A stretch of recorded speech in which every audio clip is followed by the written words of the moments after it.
যুক্তরাজ্যের সিলেট সদর উপজেলার বড়ইকান্দি গ্রামের প্রবাসীরা মতবিনিময় করেছেন। বৃহস্পতিবারে বার্মিংহামে অনুষ্ঠিত হয় এই মতবিনিময় সভা।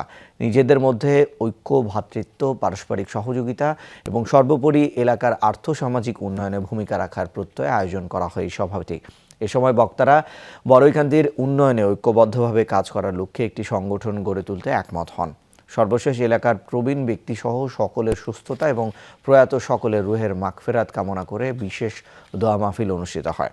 বার্মিংহাম ছাড়াও পার্শ্ববর্তী বিভিন্ন শহরে বসবাসকারীদের বিপুল সংখ্যক বড়ইকান্দি প্রবাসী উপস্থিত ছিল এই সভায়। প্রবীণ কমিউনিটি ব্যক্তিত্ব আলহাজ মাহমুদ হাসান MBEর সভাপতিত্বে এবং কাজী বাবর উদ্দিনের সঞ্চালনায় সভায় আরও উপস্থিত ছিলেন হেলাল উদ্দিন, আজিজুর রহমান, মতি, কামাল আহমেদ, সিরাজ মিয়া সহ অন্যান্যরা।